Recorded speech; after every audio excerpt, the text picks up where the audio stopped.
Hello, and today we'll be going over PESTLE in under 5 minutes.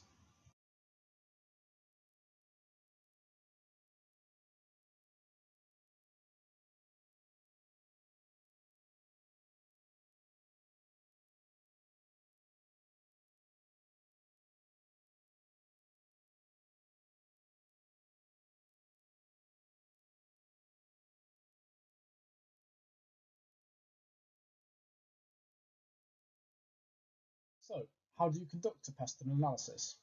Now, these are the 6 steps which I use. They are not official, but they do help you to conduct a proper PESTLE analysis and rank the importance of the factors found. So firstly, you have to identify the business's industry, the product, and the target market. Next, you have to illustrate potential scenarios and contemporary themes, such as the ongoing Russia-Ukraine conflict or the growing right-wing nationalism within the UK, both of which implicate businesses' macro environment on an international and regional scale. Next, you have to utilise trustworthy sources. For example, if you are looking for information on US trade, you would find more trustworthy sources from official US government websites than you would from news sources like CNN or Fox, because these may hold elements of bias. Next, you have to gather and analyse your findings onto a simple one-page sheet. Then you consider your findings and you rank these into which is perceived to be the most important.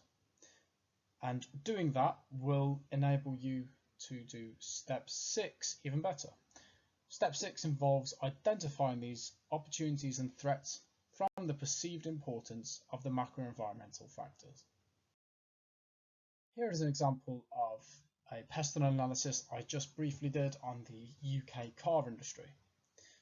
So, for example, you can see here that the political factors include the Russia-Ukraine conflict, instability within the UK and the political situation here, and tariff considerations with implications like Brexit and the ongoing Chinese tensions, all of which may impact the supply chain.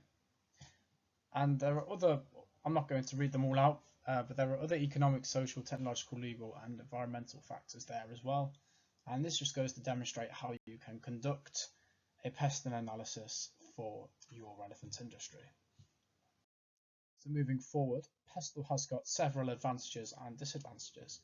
The advantages of PESTLE are that it is simple to carry out, it is simple to present, it has an easy understandability of the business's macro environment, it promotes internal strategic thinking of the external environment, and it enables organisations to capitalise upon opportunities and minimise threats.